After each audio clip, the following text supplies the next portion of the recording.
Are aliens using Antarctica as a home base? Or is Antarctica their real home?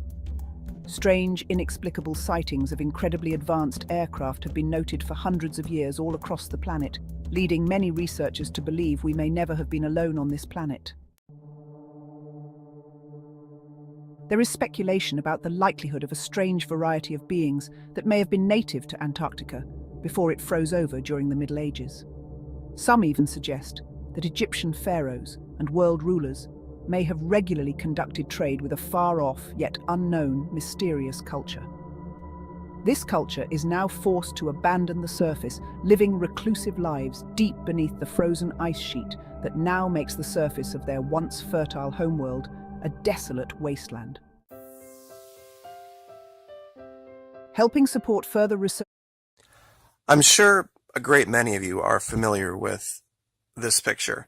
These are, of course, hole punch clouds where you see these absent circular formations in a bank of clouds that have no real good explanation other than there was some type of a craft there that went through and somehow, using some type of technology, left a perfectly cut circle as it exited.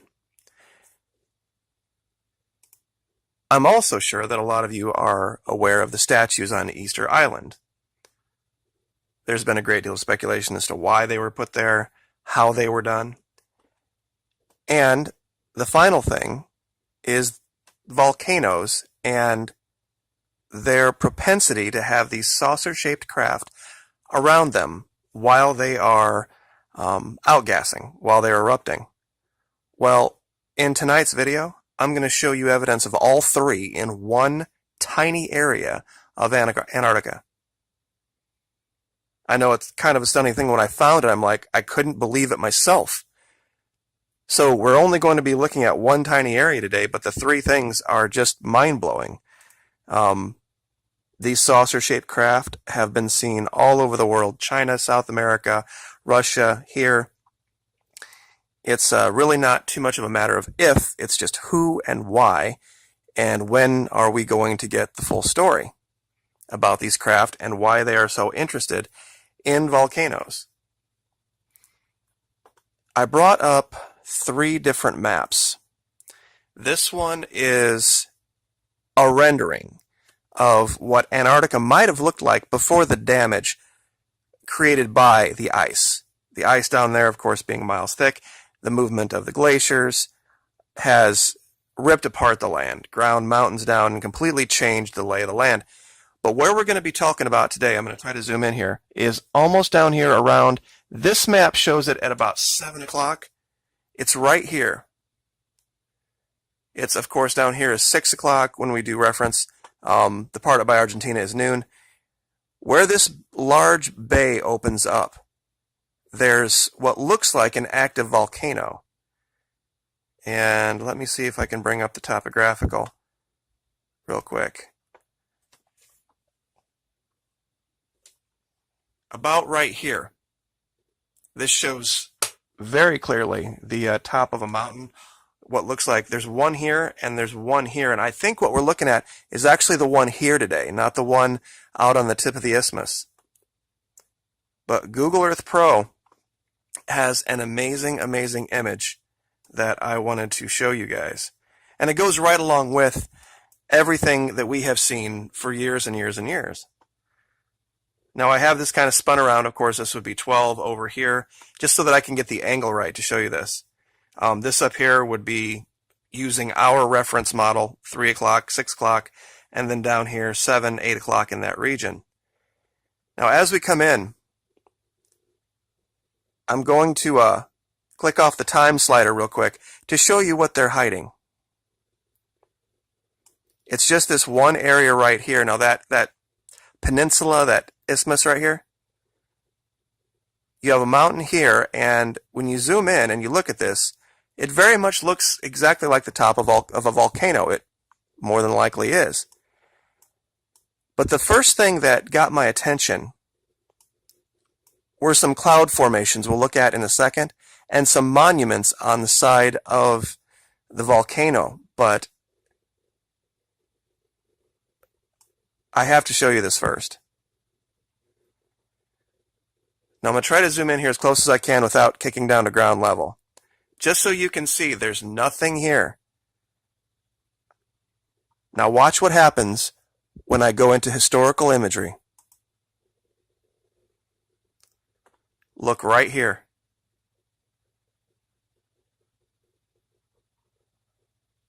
Perfectly round, circular craft setting right on the side of that crater. I'm going to see if I can turn the lights up on the camera just a little bit to see if it helps. That actually made it a little bit worse.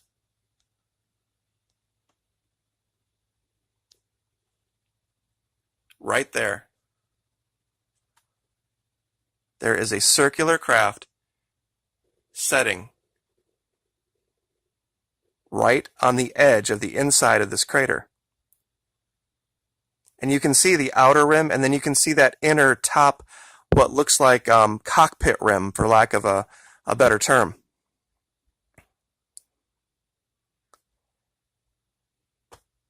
And once again, it wasn't there in the modern imagery, but in the historical imagery it appears. So this isn't some formation that's just being misinterpreted by the satellite. It wasn't there. Or I should say maybe it was there, and now it's not.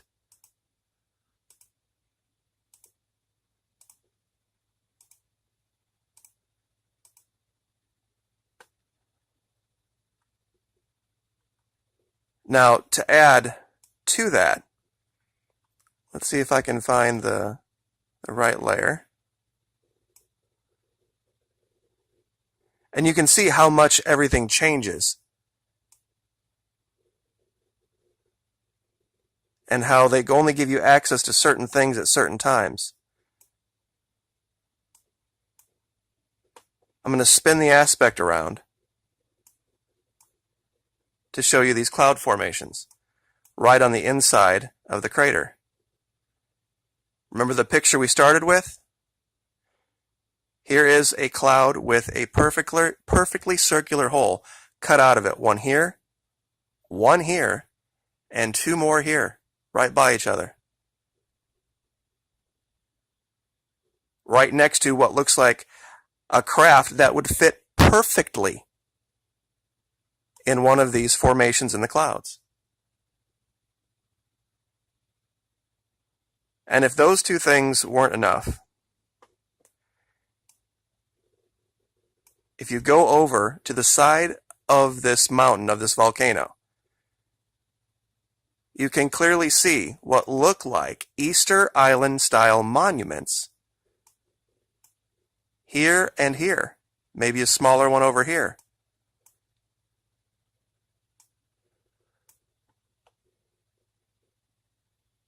The imagery, you can see it in the shadow for sure. Especially this far one, you can see the shoulders, you can see the head. This one's a little less defined, but it's definitely there.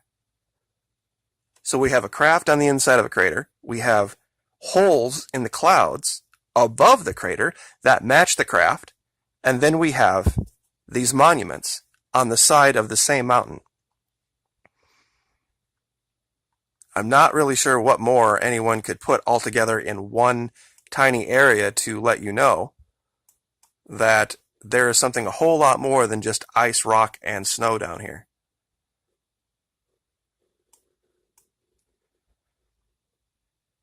And we'll come down here to the craft one more time. Oh, gosh darn it, almost did it there. You try to get in as close as you possibly can, and it automatically zooms you to ground level, and it changes everything. But once again, we will show you what the modern imagery shows, which is nothing, and this is the historical imagery.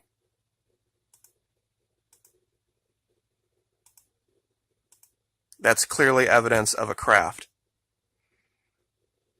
And this by itself, you almost might be able to make the allegation that, oh, well, look, it's a rock, it just happens to be round. But that does not explain in any way, shape, or form these cloud formations through here. And just to add, I didn't even mark this, but it's kind of tough to see in the imagery, but it almost looks like somebody has picked up, and it hasn't picked it up well, I will grant you that, what looks like a human figure of some kind walking in the region. I didn't even mark it because I just wasn't sure, but the more I look at it from a distance,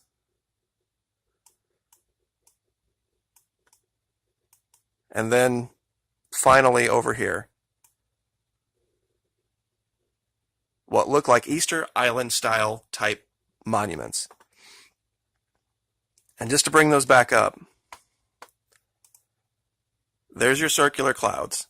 And this is not from there. This is a completely different YouTube channel had put this image up talking about this. There's that, and this is independent imagery from other areas of the world that pretty much put all of this in context. I'm not saying that there aren't extraterrestrials that are from other planets, but a lot of what we could be seeing might not be extraterrestrial at all. It might be right from here, just places that we haven't gotten to yet. And I'll say this again, there are tribes in the Amazon we have had no contact with. And the Amazon is pretty well explored. And it doesn't take some giant expedition to go fly over the Amazon. There's modern first world countries all around it. And if we're still discovering human beings there that we hadn't met before, what about down here where we've done literally no exploration?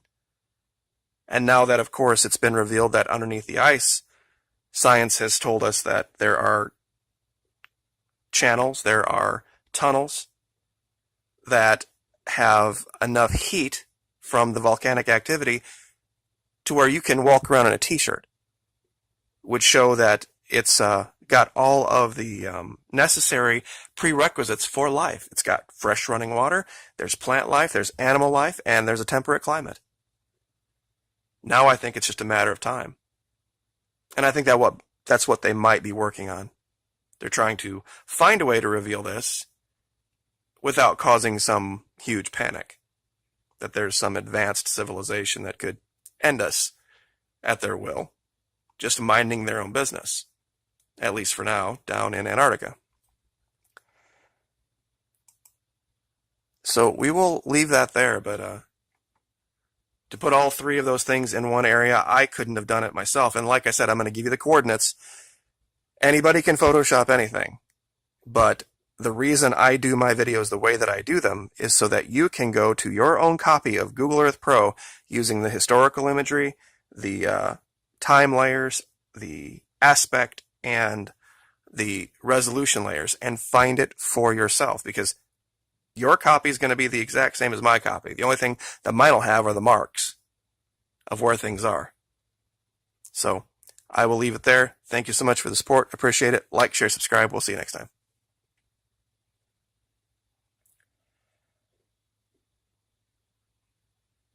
I'm sure you've heard the news. Ancient Antarctica is like a time capsule waiting to be unlocked. And you can be a part of this journey. Beneath the ice lies a world of untold mysteries. Prehistoric landscapes, ancient ecosystems, even potential signs of early human life. But here's the catch. Uncovering these secrets requires cutting-edge technology and relentless research. That's where you come in. By pledging just $1 on Patreon or subscribing to our channel, you can support our mission to uncover the hidden past of this frozen continent. Every dollar helps us get closer to groundbreaking discoveries that could rewrite history. So, are you ready to be part of something epic? Click the link, join our community, and let's unravel the mysteries of ancient Antarctica together. Because every mystery solved brings us one step closer to understanding our own story. Subscribe now, and let's make history.